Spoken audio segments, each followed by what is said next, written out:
Hello केम छो। Oppo का ये फोन पानी में भी सरवाइव कर जाता है, मिलिट्री ग्रेड का शॉक रेजिस्टेंट प्रोटेक्शन भी दे रखा है। तो ओप्पो ने इस फोन के अंदर क्या क्या चीजें दे रखी है, चलिए पता करते हैं। सो ये फोन दो कलर्स में मिल जाएगा, ब्लू और ब्राउन। दो वेरिएंट्स मिल जाते हैं, 8128 और 8256। एक काम अच्छा किया गया, यहाँ पे आपको हाइब्रिड सिम स्लॉट मिल जाता है, तो मेमोरी को आप लोग एक्सपांड भी कर सकते हो बेस वेरिएंट का स्मार्टफोन लेके भी।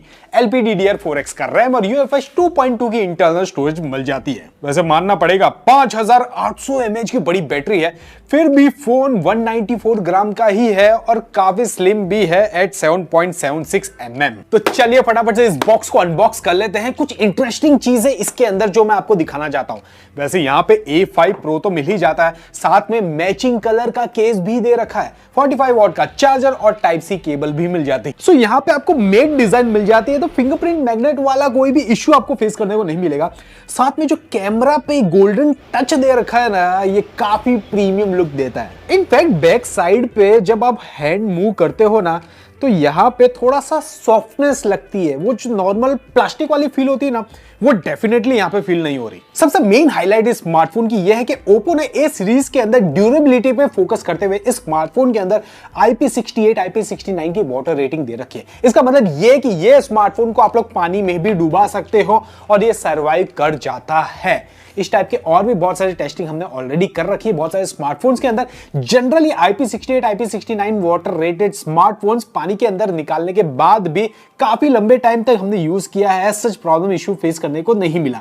लेकिन एक डिस्क्लेमर है, अगर कुछ हो जाता है, बाय चांस किस्मत खराब भी हो, तो वारंटी नहीं मिलेगी। इनफैक्ट इस स्मार्टफोन के अंदर 360 डिग्री आर्मर प्रोटेक्शन या फिर आप लोग कह सकते हो कि मिलिट्री ग्रेड का शॉक रेजिस्टेंट प्रोटेक्शन भी दे रखा है। इन शॉर्ट बहुत सारी टेस्टिंग कर रखी है ड्रॉप्स की, तो सर्वाइव हो जाना चाहिए। वेल यहाँ पे 9 5G बैंड्स मिल जाते हैं, dual wifi band, side fingerprint sensor, Bluetooth 5.3, dual speakers भी दे रखे हैं जिसकी वॉल्यूम अप टू 300% भी चली जाती है। यस, यहाँ पे आपको वॉलपेपर डेप्थ एनिमेशन भी दे रखा है, मुझे लगा था शायद नहीं मिलेगा। अब डिस्प्ले की बात कर लेते हैं, तो यहाँ पे कुछ चीजें हैं जो आपको जान लेना बहुत ज्यादा जरूरी है। यहाँ पे आपको 6.72 इंच का एक IPS पैनल मिल जाता है, फ्लैट डिस्प्ले है, हालांकि HD+ रेजोल्यूशन ही यूज किया गया है। इस डिस्प्ले को हमने साइड वीविंग एंगल से भी चेक किया और कलर डिस्टॉर्शन या फिर ब्राइटनेस वाला इश्यू फेस करने को नहीं मिला।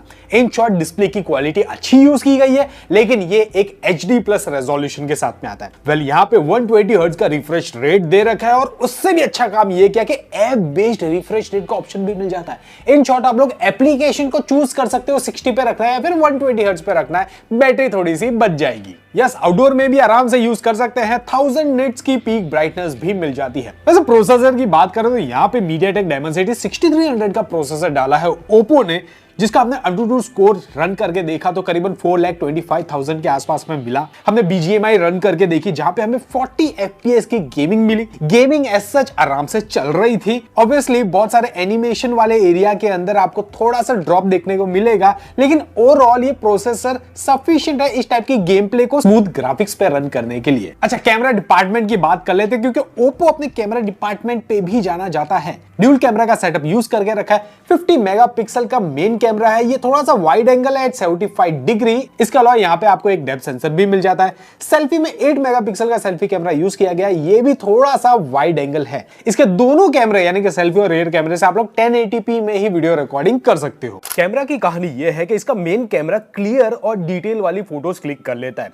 हमने ये भी नोटिस किया कि HDR अच्छे से काम करता हुआ नजर आया। कुछ और फोटोज में आपको दिखा देता हूं जहां पे ट्री और बैकग्राउंड में जो लाइट है उसको अच्छे से मैनेज करता हुआ ये नजर आ रहा था। नाइट की फोटोज डिसेंट आई है, अच्छी खासी ब्राइटअप भी है, लेकिन कहीं कहीं अगर आप लोग जूम करते हो ना तो आपको पता चलेगा कि कहीं कहीं ब्राइटनेस ओवर एक्सपोज भी हुआ है। क्लैरिटी को हल्की सी इंप्रूव करने की जरूरत है लो लाइट में। Selfie camera is actually good, clear photos click कर रहा है, स्किन टोन भी परफेक्ट दिखाई दे रहा है। इसमें बैकग्राउंड की लाइट को और फेस टोन को भी अच्छे से मैनेज किया है। पोर्ट्रेट मोड में भी फेस का टोन हो गया या फिर एज डिटेक्शन हो गया, फिर बैकग्राउंड ब्लर हो गया, सब अच्छे से क्लिक किया है इसके सेल्फी कैमरे ने। लो लाइट में फेस की ब्राइटनेस को अच्छे से मेंटेन किया है, कलर्स को भी इसने अच्छा खासा संभाल रखा है और बैकग्राउंड ब्लर को भी इसने डिसेंट रखा है। सॉफ्टवेयर की कहानी यह है कि यहाँ पे कलर OS 15 लाइट मिल जाता है based on Android 15 out of the box. 2 year का OS अपडेट, 3 ईयर का सिक्योरिटी पैच अपडेट्स भी मिल जाते हैं स्मार्टफोन के अंदर और काफी सारे AI फीचर्स भी अवेलेबल है। इनफैक्ट कैमरा के अंदर भी आपको काफी सारे AI मोड्स भी मिल जाते हैं, जैसे कि AI blur, reflection remover, AI eraser, AI studio और इतनी सारी चीजें दे रखी है। तो इसके साथ में काफी सारे pre loaded apps, hot apps और हॉट गेम्स भी मिल जाते हैं। थोड़ा टाइम लगेगा, डेफिनेटली आप इसे डिसेबल और अनइंस्टॉल भी कर सकते हो। तो यह है Oppo A5 Pro की पूरी कहानी। ड्यूरेबिलिटी पे फोकस करते हुए IP68, IP69 की वाटर रेटिंग के साथ में ये स्मार्टफोन Oppo ने लॉन्च कर दिया है इंडिया मार्केट के अंदर। इस टाइप के वीडियोस आते रहते हैं, तो सब्सक्राइब से काम नहीं चलेगा, नोटिफिकेशन बेल को ऑल पे हिट डेफिनेटली कर दीजिएगा। मिलता हूं नेक्स्ट वीडियो के अंदर, तब तक के लिए टेक केयर।